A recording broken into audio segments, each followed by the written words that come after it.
Je ne comprends pas pourquoi Karim Benzema est autant critiqué. On essaie vraiment de ramener plus du négatif autour de lui alors qu'on devrait vraiment ramener que du positif pour tout ce qu'il a fait pour le football.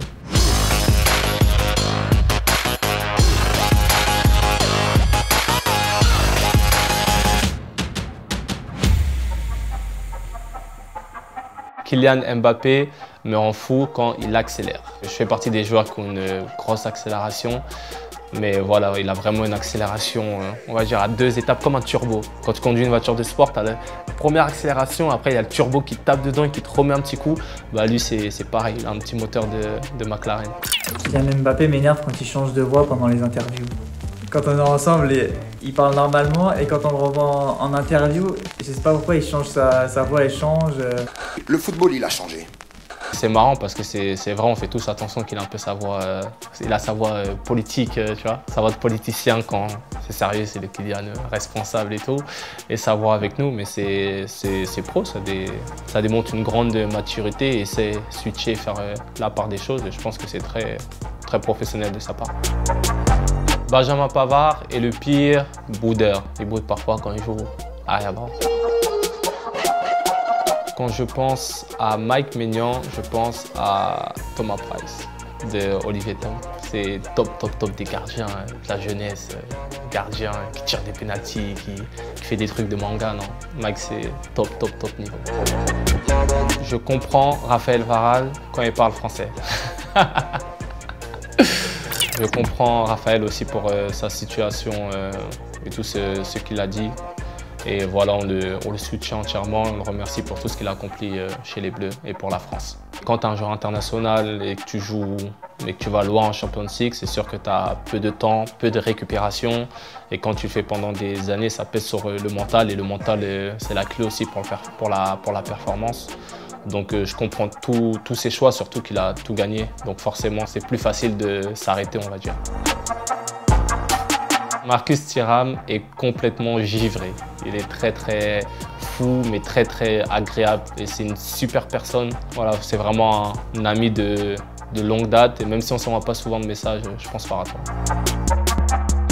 Je veux voir Randal Colomwani prendre 4-0 contre le Bayern. Parce qu'à la Coupe du Monde, on parlait et ils disaient que Francfort ils allaient nous battre quand ils allaient venir chez nous. Et je trouve que c'était très osé de sa part. Ça se voyait qu'il n'avait jamais joué chez nous. Mais à la fin, on a fait 1-1. Donc je veux vraiment qu'on te batte avec un gros score la prochaine fois qu'ils viennent ici, qu'ils comprennent un peu normalement comment ça se passe ici. Lucas Hernandez me fait marrer quand il glisse des mots espagnols dans des phrases de français.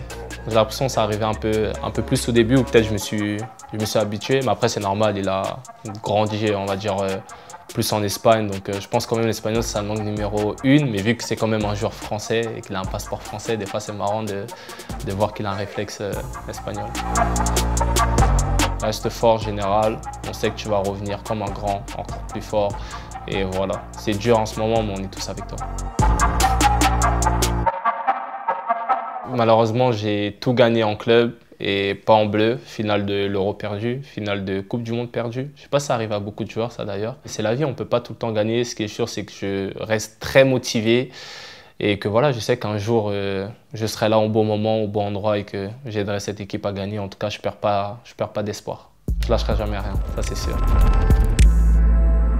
Dernièrement, ça a été dit qu'il y avait une photo de moi étant petit avec un t-shirt rouge et ils ont dit que moi, j'ai dit entre guillemets que quand j'étais plus jeune, ma mère ne pouvait pas m'acheter un maillot du Bayern, donc elle m'a acheté un t-shirt rouge en me faisant penser que c'était le maillot du Bayern, un truc comme ça. Tu sais, genre Zarma, j'ai grandi dans la plus grande des misères et non, voilà, j'étais pas riche quand j'étais jeune, mais j'ai grandi avec des parents super qui m'ont donné le maximum et j'ai eu un maillot du Brésil quand j'étais petit, j'ai eu un maillot du PSG, mais sur cette photo, j'avais juste un t-shirt rouge, mais c'était pas, je sais pas, tout s'est sorti d'un coup comme ça et ça a été, je connais, ça sort une fois et ça a été relié partout et j'ai pas trop compris. Dayo Upamecano est le meilleur abuseur sur la nourriture. Dans le sens qu'à chaque fois qu'il y a quelque chose au buffet et je lui demande c'est comment, il dit c'est incroyable. Tout est incroyable. Pour lui, dès qu'il goûte quelque chose, c'est incroyable. C'est-à-dire, tu ne peux pas savoir vraiment si c'est bon ou normal, c'est toujours incroyable. Il a vraiment le palais très simple, c'est facile, tout est très bon. Le vestiaire du Bayern est le plus propre parce que maintenant on a des nouvelles règles et si tu laisses tes affaires par terre quand tu pars, le lendemain toute l'équipe doit aller chercher ses affaires. Ça veut dire qu'ils ne seront pas mis à la place. Donc tout le monde fait attention de vraiment bien mettre ses affaires à leur place dans les bacs à linçage et ses chaussures aussi parce que sinon le lendemain c'est toute l'équipe qui prend. Mathys Tel est le futur du Bayern Munich. C'est un super joueur, c'est un jeune avec beaucoup de talent et avec une très grande maturité pour son âge. Et ouais, je pense que c'est vraiment les attaquants nouvelle génération, un peu moins de surface, même s'il a une très bonne finition. On a pu voir cette saison, il a mis de très beaux buts. Et voilà, c'est vraiment un jeune très sérieux et qui travaille énormément, vraiment énormément avant les entraînements, après les entraînements. Et je pense vraiment qu'il pourra arriver à de grandes choses. Dernièrement, on a fait un tournoi à l'entraînement et pour que ce soit chaud, il y avait 4 équipes et il y avait la première équipe forcément à gagner, la deuxième, ils devaient laver le vestiaire, prendre les affaires des gens et les mettre dans les bacs sales et tout. Les troisièmes devaient laver les chaussures des joueurs et les quatrièmes devaient payer un restaurant. À la fin, c'était marrant parce qu'il y a certains joueurs qui ont fini dernier et qui étaient limite plus contents que finir troisième parce qu'ils devaient juste payer le restaurant et à la fin, tu payes le restaurant, l'équipe 5-6, au moins tu sors, tu rigoles. C'est plus marrant que laver des chaussures. J'ai terminé deuxième. J'ai taillé Benji parce qu'il était dans l'équipe des derniers et ils avaient une bonne équipe, mais je l'avais dit au début que je ne croyais pas en eux. Et voilà, à la fin, j'ai eu raison. Ma meilleure anecdote de la Coupe du Monde, c'est quand on mangeait, parfois il y avait des chats sauvages. Il y avait la nourriture, donc forcément ils sentaient un peu les odeurs, ils voulaient gratter un petit poisson. Et il y avait beaucoup de joueurs qui avaient peur des chats. Randall avait dit Ousmane, alors que lui-même, il avait un petit peu peur des chats aussi. Non, c'est vrai que les chats sauvages, bon, je vais pas dire... Je ne vais pas le caresser, mais de là à avoir peur. Mais comme j'ai dit, je ne juge pas, chacun ses peurs. Il y en a, c'est les araignées, il y en a, c'est les chats, il y en a, c'est les chiens.